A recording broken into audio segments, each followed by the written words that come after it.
Fristian Grich, Anda menyaksikan obrolan malam. Saat ini saya nggak di studio, tapi saya di kediaman ini tokoh yang kita mengenalnya sebagai pengusaha yang sangat sukses. Kalau kita buka di Google, ini hartanya banyak sekali. Tapi jadi pertanyaan kenapa masih ada di politik? Kalau mungkin bagi kita yang biasa saja akan berpikir bahwa ya udahlah ya kita menikmati hidup. Tapi kayaknya nggak mau menikmati hidup dan dengan pencapaiannya di dunia usaha dan dengan segala kesejahteraan yang sudah dimiliki. Buat apa sih mau terjun ke politik? Saya sudah bersama dengan Bang Sandiaga Uno. Bang Sandi, terima kasih sudah menerima saya di kediaman nih. Terima kasih Mbak Fristian, dan terakhir kali kita di studio yang bicara mengenai KTT waktu itu bicara ya. mengenai KTT dan bicara mengenai ekonomi, dan sekarang ada di kediaman kami. Terima kasih sekali. Saya yang terima kasih karena saya harus bilang ke pemirsa ini kegiatan Bang Sandi ini padat sekali hari-hari ini karena memang sekarang sudah dapat tugas dari partai baru. Bener Betul, ya? partai baru. Partai Persatuan Pembangunan. Kirain mau jadi ketua umum waktu itu. Jadi Bapilu ya? Ya, ditugaskan menjadi Bapilu, dan ini tugas yang sangat berat karena perolehan P3 pada pemilu 2019 kan turun secara drastis.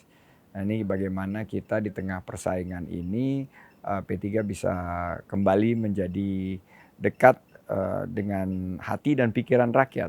Sehingga P3 juga relate banget gitu. Anak-anak muda bilang P3 itu gua banget. Karena waktu saya pertama kali memilih partai setelah saya boleh mencoblos, lebih dari 30 tahun yang lalu itu saya mencoblosnya P3. Dan waktu itu saya ingat-ingat apa yang membuat saya mencoblos P3, dan kelihatannya nemu banget di mana kita bisa mencari suatu ceruk di mana P3 merepresentasikan sisi ekonomi yang lebih membuka peluang untuk masyarakat mendapatkan lapangan kerja, dan partai yang komit untuk menjaga agar biaya hidup, ongkos-ongkos termasuk harga-harga bahan pokok itu stabil dan murah terjangkau. Kalau ditanya berarti gaya Sandi Uno untuk bisa mewujudkan tugas baru yang diberikan di P3, Bapilu itu ya, itu nggak main-main tuh tugasnya, menang atau kalah, berapa jumlah suara yang diperoleh di 2024 berarti kan di tangan seorang Sandiaga Uno. Gaya apa yang diterapkan seorang Sandi? Kita harus betul-betul mengikuti demografi yang ada di dalam elektoral kita, karena kalau kita lihat dari data KPU kan di 50% lebih adalah pemilih yang di bawah usia 40 tahun. Dan ini jumlah yang sangat besar. Dan dominan ini juga suara perempuan. Jadi kita harus membawa P3 ini tetap kokoh di dalam matriks yang sangat dekat dengan pondok pesantren, dengan para kiai, para ulama, para habaib. Dan ini merupakan sebuah landasan dan pondasi yang kuat. Namun kita harus mengambil ceruk baru, yaitu ceruk yang relate sama anak-anak muda, dengan emak-emak, dengan kaum perempuan, dan merepresentasikan harapan mereka. Misalnya kebetulan P3 warnanya hijau. Ya, tentunya adalah P3 yang membidik ekonomi hijau yang bisa membuka peluang usaha dan lapangan kerja, startup buat masyarakat muda, juga UMKM buat ibu-ibu pelaku usaha kuliner, karena jumlahnya ini sangat besar, 64 juta lebih, dan kita bisa melihat di mana P3 ini memiliki suatu nilai historis yang sangat kuat, dan kita bisa kapitalisasi sehingga bisa menjangkau melalui platform-platform agar lebih banyak pemilih muda dan perempuan ke depan. Kalau saya dengar tadi berarti sudah sangat ditata, sudah ada strategi dan taktik-taktik ya sudah mau dilakukan atau tengah dilakukan oleh seorang Sandiaga Uno. Saat ini Bang Sandi mendapat posisi di P3. P3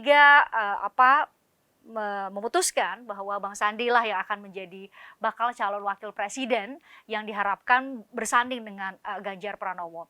Pertanyaannya adalah bukan persoalan, kalau itu kan keputusan dari partai-partai ya Bang Sandi, tapi apa seberapa match sih, seberapa punya chemistry sih seorang Sandiaga Uno dengan Ganjar Pranowo? Saya memiliki kedekatan yang sudah cukup lama sama Pak Ganjar Pranowo, calon presiden yang diusung oleh kerjasama politik P3 dengan Oh PDIP iya dan ya, bukan beberapa koalisi partai namanya lain. ya kalau di Nah, eh, kami memiliki beberapa program seperti desa wisata yang kita kerjakan di destinasi super prioritas Borobudur, Magelang. Oh, sudah dikerjakan Jadi bersama sudah kita maksudnya? kerjakan Oh, bersama-sama dan ada beberapa pemberdayaan UMKM, ada juga program-program yang langsung memberikan dampak konkret dan real ke masyarakat. Dan ini sudah mendapat banyak apresiasi dari masyarakat pariwisata saat kita bisa mengatasi COVID dan kembali menciptakan lapangan kerja. Nah ini chemistry terbangun, kebetulan kita sama-sama senang olahraga juga. lari. Jadi beberapa kali kita lari, sepedaan sama-sama. Dan ini natural aja gitu, chemistry-nya sangat natural. Nah tentunya chemistry ini kan apa adanya ya, kita nggak bisa buat-buat ya. Jadi chemistry ini sangat otentik dan sangat original. Di mana ya saya paling tidak dari sisi saya dan dari sisi istri saya karena kita banyak bicara, kita sangat nyaman gitu. Apalagi kemarin ketemu di Tanah Suci, ini kita merasakan sebuah chemistry yang paling tidak dari sisi kami ini kita menemukan satu chemistry yang sangat baik dan bisa kita tingkatkan ke depan. Karena kalau misalnya kita berpasangan kan tentunya bukan hanya punya chemistry yang baik, tapi bisa bekerja sama dengan baik dan saling mengisi. Saya pernah bermitra juga di dalam dunia usaha. Dan dengan mitra-mitra yang berhasil membawa usaha saya dari hanya 3 orang karyawan jadi 30.000 karyawan. Pengalaman saya juga bermitra sebagai profesional. Pengalaman saya bermitra di Pilgub DKI dengan Pak Anies Baswedan. Ini juga sudah terbukti bukan hanya bisa mendapatkan amanah dari warga Jakarta, tapi juga bisa membawa beberapa program-program yang dinilai cukup sukses. Chemistry saya sama Pak Prabowo, di mana di 2019 banyak sekali yang meragukan suatu kombinasi yang sangat last minute. Ini bisa membuat tawaran yang bisa diterima oleh masyarakat dan walaupun kita tidak berhasil memenangkan pemilu saat itu, tapi paling tidak lebih dari 45% masyarakat Indonesia menjatuhkan pilihannya kepada kombinasi dan chemistry yang terbentuk antara saya dan Pak Prabowo. Jadi track record saya dalam membangun chemistry dan kerjasama yang sudah teruji ini yang saya yakin nanti pimpinan partai politik maupun gabungan partai politik tentunya pada saatnya nanti yang tepat akan menentukan pilihan dan mempertimbangkannya. Iya, value apa yang dimiliki oleh seorang Sandiaga Uno sih sampai bisa kerjasama dengan semua orang? Saya melihat bahwa semua orang punya, terutama saya ya, punya kelemahan dan punya kelebihan. Kenali kelemahanmu, kenali kelebihanmu. Apa yang bisa saya tawarkan? Saya memiliki pengetahuan yang cukup luas dan sudah teruji di bidang ekonomi. Saya bisa melihat satu situasi dari sisi makro maupun mikro. Dan ini yang selalu saya terapkan dalam mengambil kebijakan. Saat ditugaskan oleh Pak Jokowi di Kementerian Pariwisata dan Ekonomi Kreatif di tengah-tengah COVID, ini banyak yang meragukan, mana bisa dalam keadaan COVID seperti ini pariwisata bisa bangkit. Alhamdulillah justru kesempatan COVID itu kami melakukan sebuah reposisi dan revitalisasi sehingga akhirnya posisi Indonesia di pariwisata dunia naik 12 peringkat. Mengalahkan Malaysia, Thailand, Vietnam, dan Filipina. Nah ini yang saya akan bawa dalam suatu kontestasi, pemikiran-pemikiran yang penuh inovasi dalam adaptasi situasi sekarang yang pasca pandemi. Ini bagaimana kita bisa menjaga agar harga-harga kebutuhan pokok itu bisa terjangkau. Bagaimana saya pengalaman dulu waktu di Pilpres 2019 maupun di Pilgub 2017 bisa mengidentifikasi apa yang menjadi topik-topik yang dekat dengan hati dan pikiran rakyat. Dan bagaimana saya bisa melakukan suatu terobosan untuk istilahnya to energize the base. Jadi bagaimana masyarakat itu semangat gitu. dalam menatap kontestasi dan tidak apatis, tidak bosenan gitu. Saya bisa memformulasi kampanye yang mudah-mudahan bisa kita kontribusikan di tengah Mengajak banyak orang banyak berkolaborasi ya. yang khawatir terhadap polarisasi, khawatir terhadap ya isu-isu yang memecah belah. Dan saya pengalaman bisa memenangkan suatu kontestasi dan saya pengalaman juga pernah kalah dalam kontestasi. Paripurna Karena ya pengalamannya. seorang yang pernah menang tapi tidak pernah kalah ini tentu memiliki pandangan lain. Tapi jika pernah belum berhasil, terus bisa duduk bersama dan mencoba membangun. Karena Indonesia kan sangat luas, sangat besar, sangat kompleks. Bagaimana kita bisa dalam konsep Pak Jokowi yang kita bertanding untuk bersanding, kontribusi-kontribusi talenta-talenta terbaik yang dimiliki bangsa ini diajak bekerja sama, itu saya juga pernah mengalami. Jadi menurut saya kontribusi ini yang mudah-mudahan tentunya yang nanti akan mengambil pilihan adalah para pimpinan, dan saya akan ikhlas apapun yang diambil. Yang sekarang saya fokuskan adalah sebagai tugas di Ketua Bapilu P3 memenangkan Pilpres, memenangkan Pileg, dan juga Pilkada di tahun 2024. Kalau didengarkan sih ini berarti dulu di Gerindra sebagai wakil ketua Dewan Pembina. Jadi tugasnya makro lah ya. Kalau sekarang benar-benar secara strategi taktis itu dikerjakan oleh seorang Sandiaga Uno. Apakah Bang Sandi meninggalkan apa yang Bang Sandi lakukan di dunia usaha dan harus beradaptasi dengan dunia politik yang berbeda, atau Bang Sandi justru melihat bahwa banyak juga kok gaya-gaya strategi-strategi di bidang usaha yang kemudian saat ini masih tetap Bang Sandi terapkan ketika terjun di politik? Ya ada Atau dua hal berbeda? yang jauh berbeda, dan kita harus memutuskan jika kita terjun ke dunia pelayanan publik melalui sumbangsi dan kontribusi di partai politik, kita harus 100% tinggalkan dunia usaha. Tidak bisa kita membiarkan adanya benturan kepentingan. Jadi sekarang selama 3 tahun ini enggak? Selama 10 tahun saya sudah keluar dari dunia usaha. Jadi setelah saya masuk di pelayanan publik melalui partai politik, saat itu saya sudah tinggalkan, saya sudah mengundurkan diri karena saya meyakini bahwa kita ingin membentuk sebuah pemerintahan yang bersih, bebas korupsi, dan itu dimulai dari kita sendiri. Berarti kita harus komit karena kita sudah ada di ranah publik, kita harus tinggalkan usaha-usaha kita kepada para profesional yang akan mengambil keputusan berdasarkan situasi yang terbaik bagi perusahaan tersebut tanpa adanya pertimbangan-pertimbangan lain yang mungkin akan mengganggu karena kita ada di dua ranah secara berbeda. Tapi banyak yang saya pelajari dari dunia usaha. Pertama, inovasi. Dunia usaha itu sangat cepat berinovasi. Nah, pemerintah ini harus mampu juga berinovasi.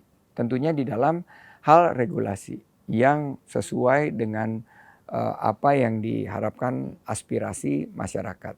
Inovasi-inovasi kebijakan itu telah mulai dan akan terus kami lakukan di pemerintahan. Kedua, pemerintahan juga punya positifnya. Pemerintah itu sangat memiliki kedisiplinan dalam institusi. Jadi koridor-koridor sekat-sekat yang di dunia usaha itu hampir tidak ada sekatnya. Di pemerintahan itu ada, dan ini ikut mendisiplinkan kita. Agar atau justru menjadi hambatan? Banyak ada yang kalau misalnya tidak bisa melihat sisi positifnya, akhirnya membuat birokrasi yang ego sektoral. Tapi kalau kita bisa melihat kolaborasinya, jadi ada inovasi dan kolaborasi yang di dunia usaha saya pelajari, di dunia private saya terapkan, ini bisa kita bawa ke pemerintahan. Tentunya dalam koridor tugas dan fungsi kita. Alhamdulillah waktu saya menjalankan tugas di DKI, sekarang di pemerintah pusat, saya menggunakan kesempatannya untuk bekerja sama dengan tim yang telah ada. Dan saya ini pleasantly surprised. Saya ini cukup terkejut ya bahwa para birokrat-birokrat kita yang di pemerintahan itu sebetulnya hebat-hebat. Dan jika dilihat lead by inspirations. Jadi kita memimpin dengan penuh inspirasi, mereka kan juga bergerak cepat, bergerak bersama, dan saya selalu bilang 3G ya. Gercep, gerak cepat, geber, gerak bersama, dan gaspol. Kalau Garap sekarang semua potensi. di Kementerian Pariwisata dan Ekonomi Kreatif ini kan nomenklatur, jangankan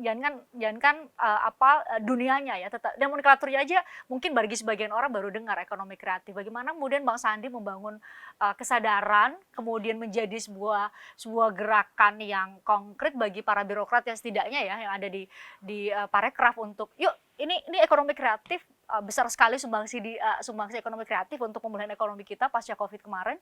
Ya, ekonomi kreatif ini sudah ada undang-undangnya, Undang-Undang Nomor 24 tahun 2019, dan peraturan pemerintah Nomor 24 juga tahun 2022.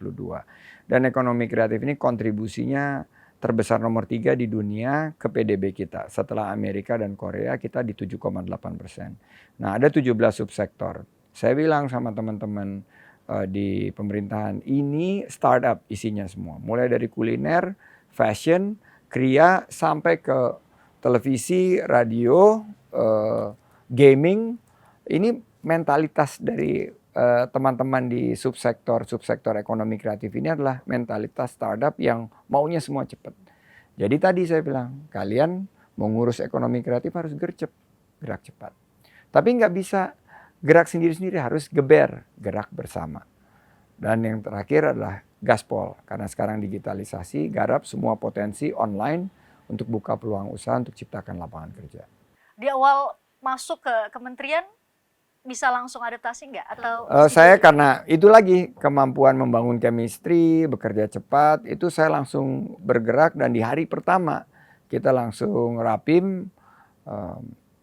Ya kaget kan, kementerian ganti menteri di tengah jalan gitu, pasti mereka wah ini menterinya politisi lagi, pernah jadi calon wakil presiden gitu. Tapi saya bilang nggak usah, kalian nggak usah khawatir, saya langsung bergerak. Di hari kedua, ketiga saya udah langsung ke Bali, karena saya melihat secara makro jika pariwisata kita mau bangkit, yang paling pertama aset kita yang harus kita perhatikan dan beri extra effort itu, upaya-upaya yang betul-betul bisa membangkitkan semangat mereka, itu Bali. Karena Bali ini kan 50% dari kunjungan wisatawan ke Indonesia ini ke Bali. Jadi itu yang kita fokuskan. Datang pertama kali, hari ketiga, semua pada masih di tengah-tengah COVID, tapi saya bilang oke, kita bagi 3 fase ya pemulihan ini. Fase pertama kita semua all out untuk atasi COVID. Jadi semua daya dan upaya kita akan arahkan untuk atasi COVID. Kita ikut program vaksinasi, kita ikut program cleanliness, health, safety, environmental, sustainability, sertifikasi, dan disinilah kebersamaan gotong royong itu terasa. 6 bulan berikutnya fokus on wisatawan Nusantara. Jadi di 2021 sampai awal 2022 kita fokus wisatawan Nusantara, dan cepat pulih memang. Mereka lebih bergerak dari kabupaten ke kabupaten, kota ke kota. Nah begitu 2022 border kita, perbatasan kita mulai direlaksasi, mulai dibuka, ini kita mulai menerima wisatawan mancanegara, dan kita fokusnya kepada produk-produk kita yang sangat kuat dari segi kualitas dan keberlanjutan lingkungan. Alhamdulillah per hari ini kita 10-15% ahead of schedule, ahead of target. Jadi kita di bulan Juni kemarin, pertengahan tahun ini, kita sudah memberikan panduan kepada industri bahwa 15-20% kira-kira di atas dari target yang pernah kita canangkan, yang sudah dinaikkan, yaitu 8,5 juta wisatawan mancanegara. Baik, apakah karena berhasil mencapai target sehingga seorang Sandiaga Uno dulu menjadi rival Pak Jokowi, tapi spesial hari-hari ini kayaknya sering dipanggil, ketemu khusus, ngobrol khusus soal kebangsaan. Gak semua menteri kayaknya diajak ke istana, ke ruangan Pak Jokowi untuk bicara mengenai kebangsaan. Apa yang spesial dari seorang Sandiaga Uno bagi Presiden Jokowi? Bahkan ada yang menyebut bahwa Presiden Jokowi maunya sih jadi calon wakil presiden untuk presiden berikutnya ya salah satunya adalah Sandiaga Uno. Bener nggak tuh? Jangan dijawab dulu. Kita jeda, usaha jeda kami akan kembali untuk Anda. Anda kembali bersama kami, saya masih bersama dengan Sandiaga Uno, Menteri Pariwisata dan Ekonomi Kreatif. Tadi sebelum jeda saya katakan pada pemirsa, terlepas atau mungkin karena mau mencapai target yang diberikan oleh Pak Jokowi, tapi kok ini Bang Sandi ini sepertinya spesial untuk seorang Jokowi. Kami beberapa kali menangkap ada yang Bang Sandi sampai nemuin wartawan dan bilang iya Bapak ngobrol secara khusus dengan Pak Jokowi. Tadi terjawab di paruh sebelumnya ya, ada kemampuan dari seorang Sandiaga memang berkolaborasi dengan siapapun. Seorang Pak Jokowi yang dulu adalah rival di 2019, hari-hari ini dipersepsikan oleh publik, makanya saya mau nanya ke Bang Sandi.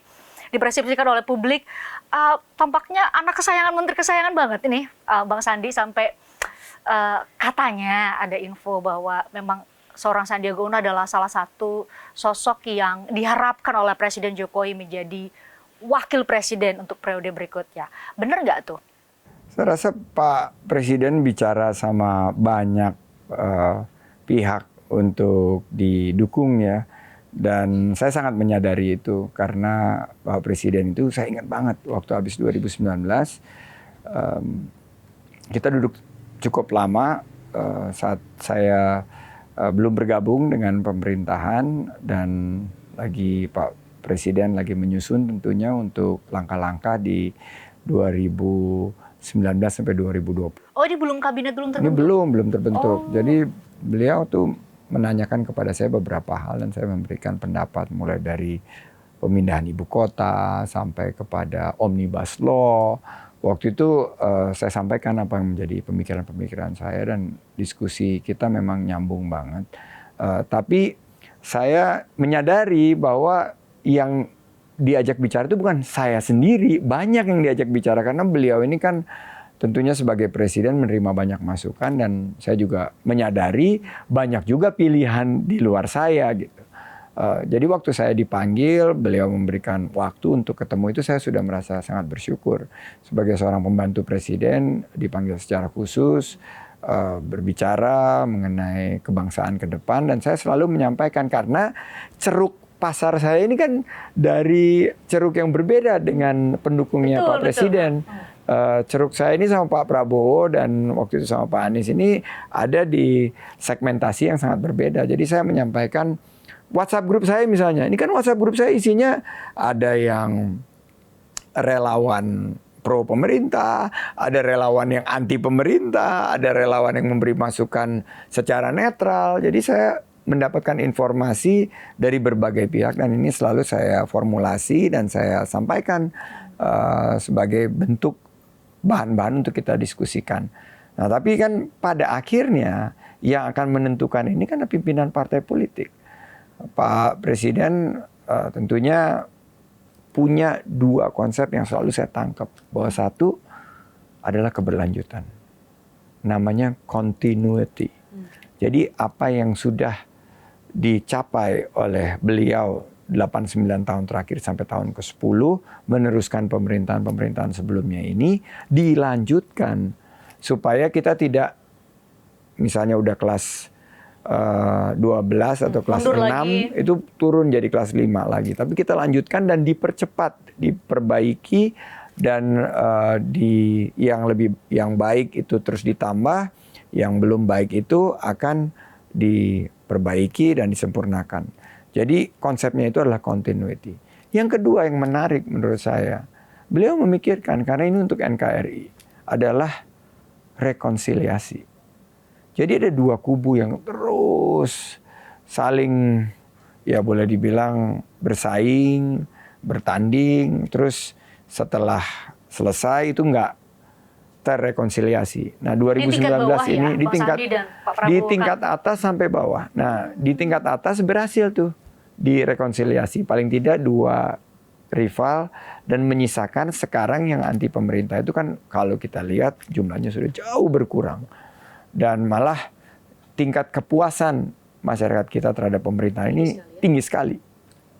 Tidak bisa kita pungkiri ini sudah terpotret di berbagai survei, di berbagai jajak pendapat dan apa yang dirasakan masyarakat itu kita bisa rasakan. Nah, rekonsiliasi dan continuity inilah yang harus kita pedomani bahwa ini menjadi pemikiran kita bersama, dan ini yang mudah-mudahan bisa kita tawarkan kepada para pemilih di 14 Februari 2024. Kita akan bukan hanya kalau saya melanjutkan, tapi kita mempercepat. Makanya saya bilang poros percepatan pembangunan, PPP.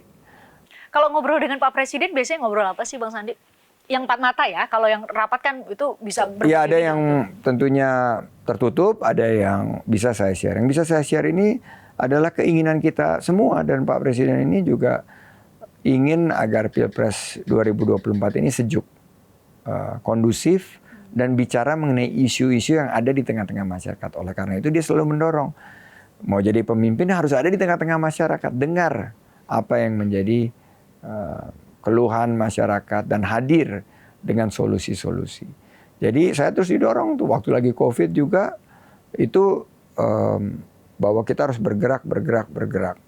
Jadi itu yang dibicarakan, dan secara spesifik kita juga membicarakan konstelasi dan lain sebagainya. Tapi ada yang bisa saya sampaikan di sini secara terbuka, ada yang tentunya harus kita yakini sebagai bagian daripada strategi kita untuk mencapai Indonesia maju. Yang menarik adalah kalau saya berkonsultasi dengan beliau, di mana saya menyampaikan situasi keadaan politik terkini, dan beliau menyampaikan pandangannya, tapi kan akhirnya keputusannya itu ada di tangan saya.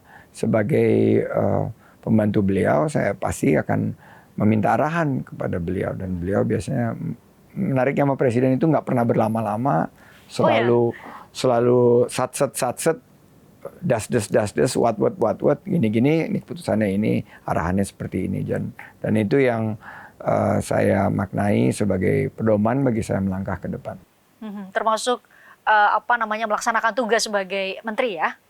Tugas sebagai menteri dan tugas di luar menteri, seandainya ada tugas tambahan itu juga selalu saya konsultasikan dengan beliau.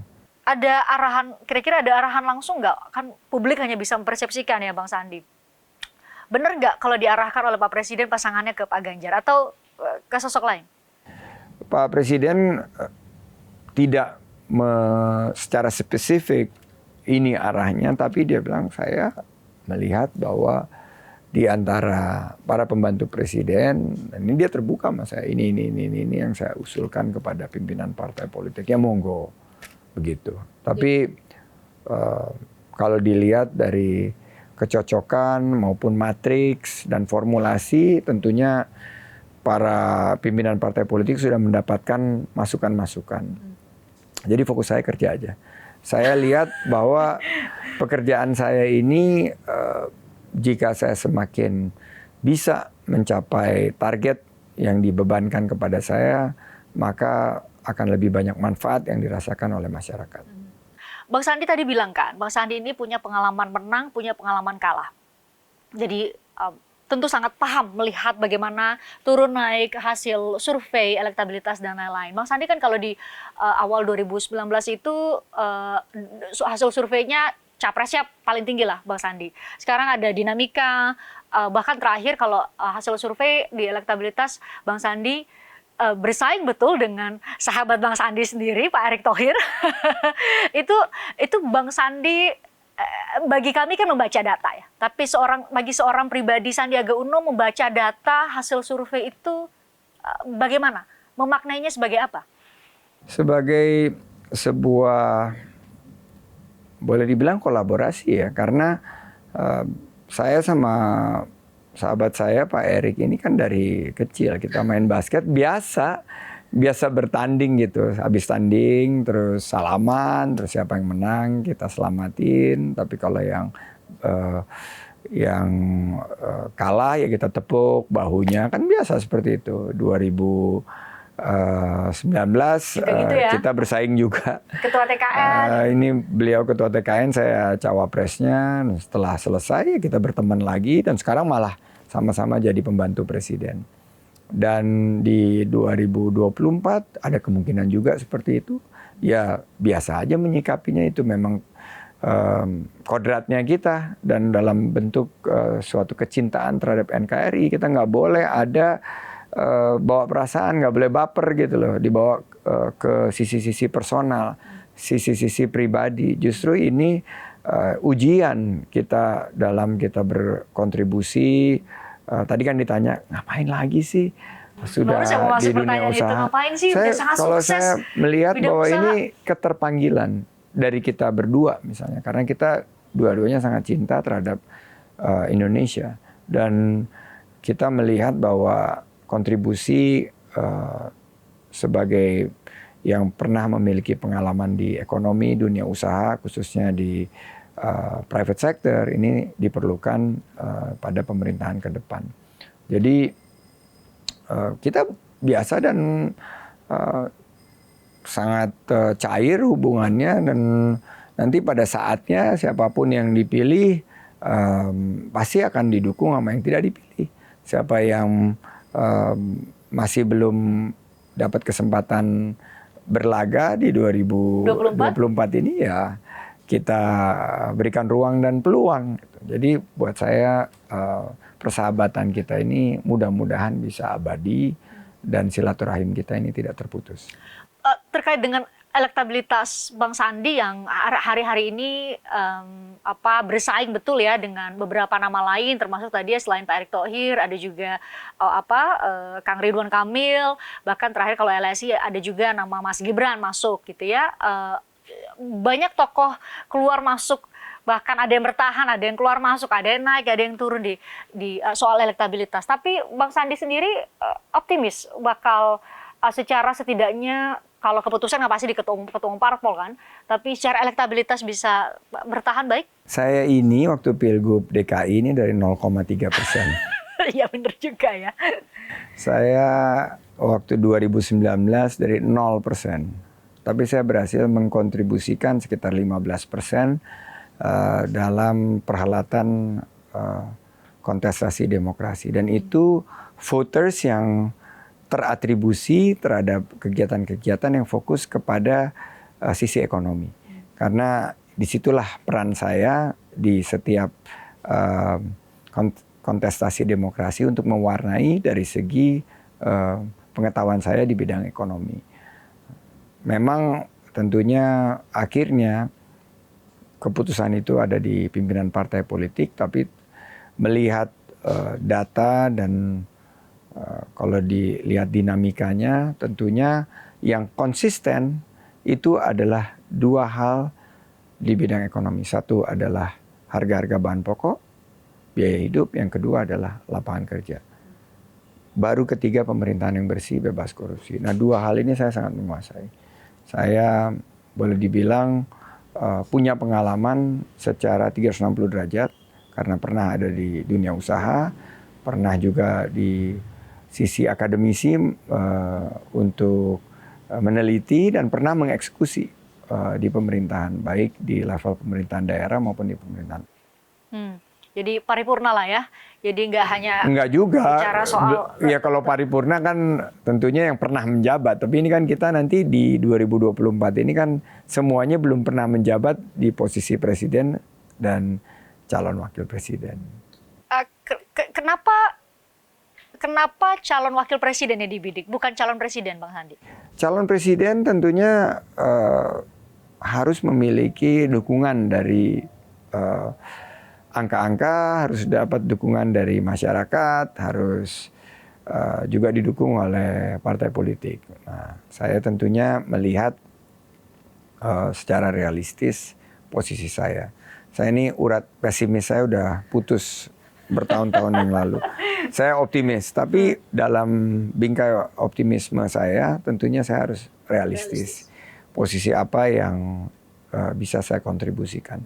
Tapi seandainya, ini saya garis bawahi, seandainya, dan disinilah konsep kerja 4As saya. Saya tuh selalu dalam tugas yang saya emban itu selalu membawakannya dengan konsep kerja 4As. Kerja keras, kerja cerdas, kerja tuntas, dan kerja ikhlas. Apapun yang nanti menjadi keputusan, kita harus dapat ikhlas menerimanya, karena tujuan ini kan bukan mencari jabatan atau kekuasaan, tapi tujuannya adalah pengabdian pengabdian kepada bangsa negara nggak di harus di posisi ini, harus di jabatan ini, nggak juga kan. Pengabdian itu kan bisa sangat luas. Jadi saya melihatnya ini sebagai sebuah pengabdian yang jangan kita sekat-sekat, jangan kita batasi di dalam suatu posisi maupun jabatan kekuasaan. Jadi posisi cawapres gak harga mati buat seorang Sandiaga Uno? Buat saya nggak ada yang harga mati. Di dalam membangun bangsa itu selain NKRI harga mati, tapi dalam membangun bangsa ini kita harus bisa berkolaborasi. Kita nggak boleh memiliki semangat winner takes all. Kita harus mampu untuk selain berkompetisi adalah berkolaborasi. Jadi kita mampu untuk ya kalau misalnya pertandingannya sudah selesai, saatnya kita membangun negara, ya kita harus sama-sama membangun negara. Itu value yang dipegang oleh seorang Sandiaga. Jadi pertanyaan, kalau Tuhan memberikan amanah kepada seorang Sandiaga Uno untuk menjadi seorang wakil presiden untuk periode 2024 sampai 2029, kira-kira sosok wakil presidennya seperti apa yang akan dihadirkan atau diberikan ya kepada seluruh rakyat Indonesia? Nanti jangan dijawab dulu untuk memberikan gambaran siapa sosok calon wakil presiden. Seperti apakah seorang Sandiaga Uno? Kami jeda dulu. Usai jeda ya, Bang Sandi mohon untuk dijawab. Usai jeda kami kembali untuk Anda kembali bersama kami. Jadi Bang Sandi, jadi sosok bakal jadi kalau Tuhan memberikan amanah, Bang Sandi bakal menjadi wakil presiden seperti apa ya kira-kira? Kita ini, alhamdulillah bangsa kita dianugerahi sudah belasan wakil presiden yang sangat menginspirasi, mulai dari Bung Hatta sampai Kiai Ma'ruf Amin.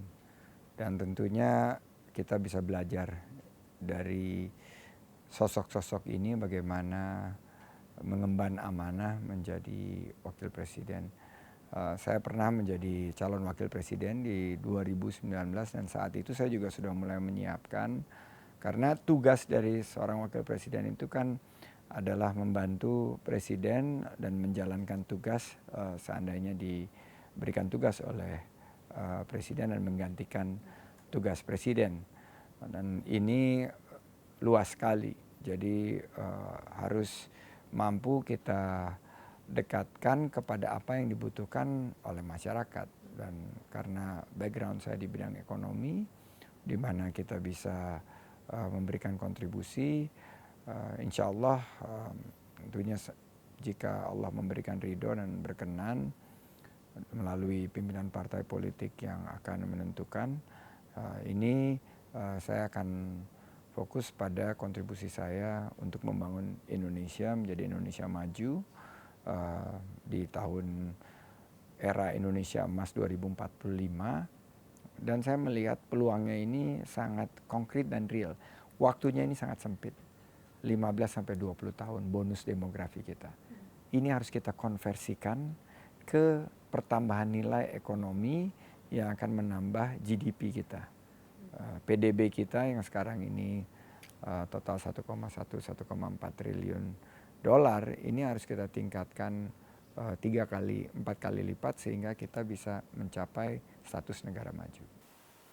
Jadi sangat kita nggak boleh salah pilih pemimpin untuk 2024 seperti pesan presiden ya. Bang Sandi itu, kekuatan Bang Sandi adalah di bidang ekonomi. Hal lain adalah kalau nanti ini bukan Pak Ganjar yang berjodoh dengan Bang Sandi, mungkin nggak itu? Dalam politik semua mungkin ya, tapi hitung-hitungannya tentunya yang di atas yang menentukan. Tapi sebagai ilustrasi ya, saya waktu dulu pernah menjadi calon gubernur.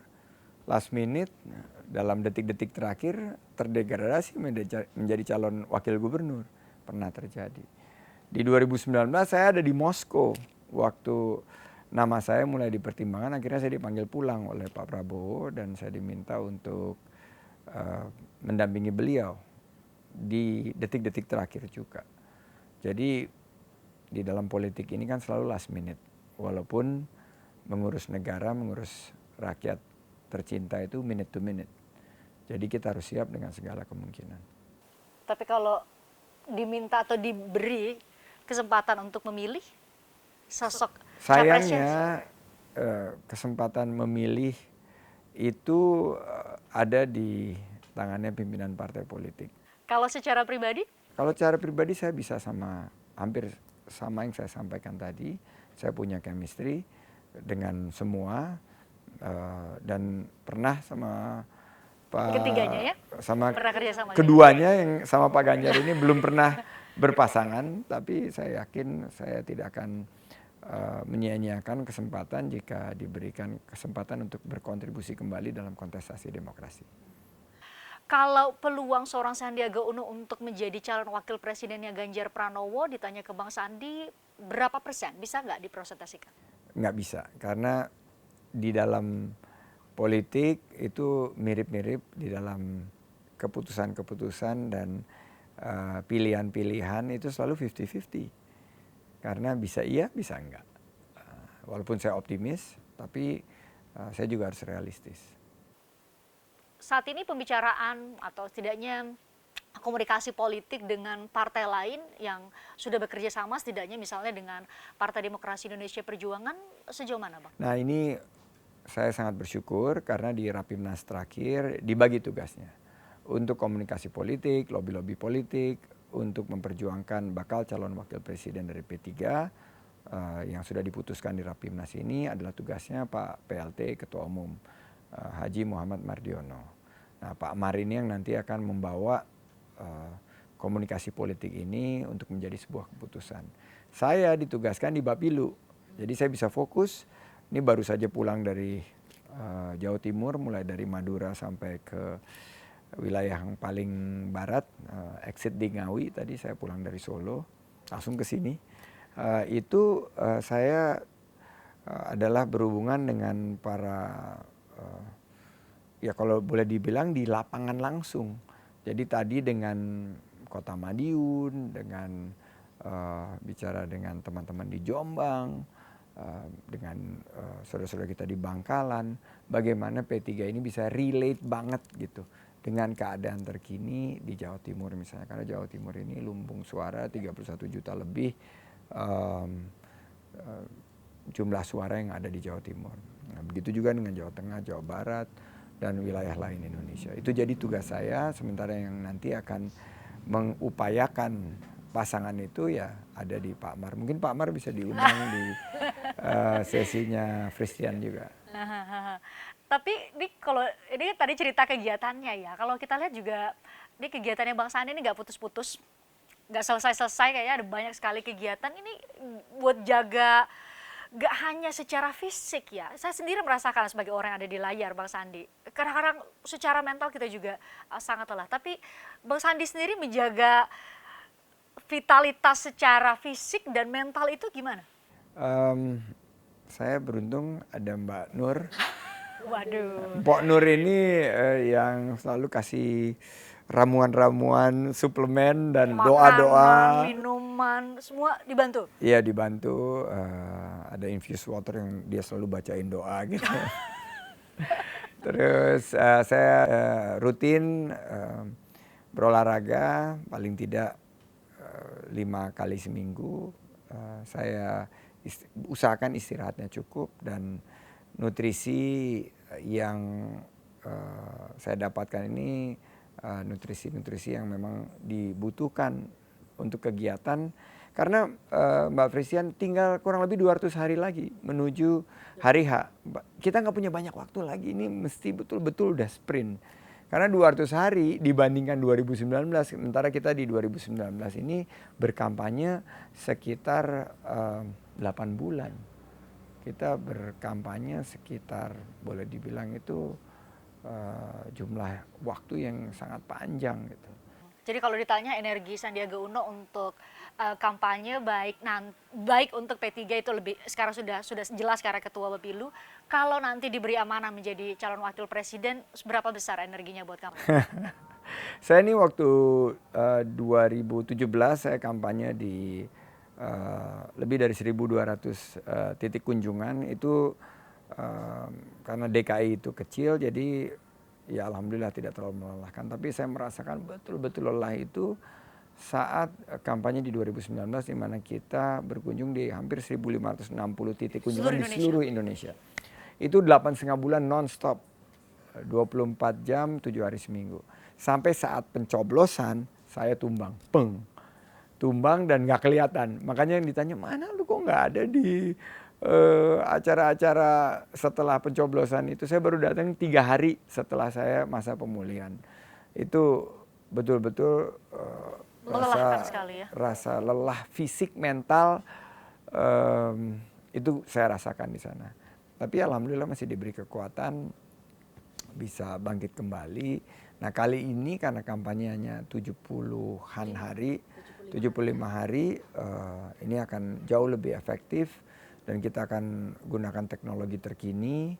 Kebetulan juga elektoralnya semua terhubung dengan media sosial, media mainstream juga. Kita harapkan kita bisa lebih cermat dalam mengambil suatu angle yang betul-betul dekat dengan masyarakat. Nah ini pertanyaan hampir terakhir, karena saya masih satu punya pertanyaan lagi, tapi tepat sekali nanya ke Bang Sandi. Bang Sandi, sekarang P3 itu kan partai yang berbasis agama. Jadi tepat sekali saya tanya ke Bang Sandi untuk bisa memberikan pencerahan kepada kami semua, bagaimana kita menggunakan identitas kita masing-masing secara tepat. Ya, kita mungkin akan ada sara di saat kita menentukan pilihan sebagai pertimbangan, tetapi jangan sampai kemudian ujungnya adalah bisa memecah belah bangsa. Itu bagaimana Bang Sandi mengajak kami semua untuk menempatkan agama atau identitas apapun itu secara tepat. Jadi kita memiliki akar-akar di pondok pesantren, kita muliakan para kiai, para ulama, para habaib, para ustadz, ustazah, dan kita ini memiliki kedekatan dengan konsep Islam yang rahmatan lil alamin. Islam sebagai anugerah bagi semesta alam. Dan salah satu yang kita usung adalah politik amar ma'ruf nahi mungkar. Ini adalah bagaimana kita mengajak untuk kebaikan dan kita tentunya memerangi kejahatan, kemungkaran. Nah tentunya ini harus kita yakini, dan karena para pendiri-pendiri P3 ini juga ada dalam konsep negara yang berlandaskan Pancasila, Bhinneka Tunggal Ika, dan kan keberagaman di Indonesia ini adalah anugerah. Jadi ini yang kami yakini, bahwa kita berpolitik tapi kita tidak memecah belah. Namanya aja Partai Persatuan. Jadi kita udah harus ada di dalam setiap tarikan nafas kita ini bahwa semuanya mempersatukan. Namanya Partai Pembangunan. Ya kita adalah agen-agen pembangunan. Jadi para founding fathers dari pendiri dari P3 ini sudah memikirkan itu. Iya, kita berlandaskan Islam, tapi kita bersatu. Dan Indonesia ini adalah kodratnya ini adalah negara yang penuh dengan keberagaman. Ya 17.000 pulau, ratusan suku dan agama, ratusan suku dan bahasa, ada agama-agama yang berbeda-beda. Jadi ini yang harus kita maknai sebagai tugas Partai Persatuan Pembangunan untuk terus mempersatukan bangsa ini dalam konsep pembangunan yang fokus pada bidang ekonomi. Nah sekarang pertanyaan terakhir saya Bang Sandi. Tadi kalau Tuhan memberi amanah kepada Bang Sandi menjadi wakil presiden, terpilih ya pastilah tetap lanjut di dunia politik. Tapi kalau tiket untuk menjadi calon wakil presiden itu tidak didapat, apakah setelah 2024 seterusnya seorang Sandiaga Uno akan tetap ada di politik? Saya nggak mau berandai-andai, tapi mungkin ditanya ini setelah akhir Oktober. Karena ini tentunya siklus dari kontestasi ke kontestasi lain ini udah siklus ketiga saya, dan banyak yang bertanya juga sama Frisian ke saya gitu. Kalau berkontribusi di politik dan di dunia usaha itu dibedakan bagaimana dampak, karena kita bicara mengenai impact. impact ini yang perlu kita pastikan kebermanfaatan kita kepada Indonesia. Dan saat ini kebermanfaatan saya di sisi politik ini bisa saya kontribusikan. Tapi seandainya belum mendapat rezeki, ya kita ngobrol lagi nanti di akhir Oktober. Saya nggak mau berandai-andai, tapi saya yakin apapun keputusannya oleh pimpinan partai politik dan gabungan partai politik itu adalah yang terbaik buat NKRI, bangsa dan negara Indonesia tercinta. Bang Sandi, terima kasih waktunya untuk kami di tengah kesibukan aktivitas. Nanti kita ngobrol-ngobrol lagi ya di lain kesempatan. Kita ikutin bagaimana kegiatan Bang Sandi, ya perkembangan juga dinamika politik yang ada lah nanti ya. Nanti mungkin Bang Sandi bisa sampaikan pada kami. Terima kasih buat Anda yang sudah nonton. Saya Christian Grich. Sampai jumpa.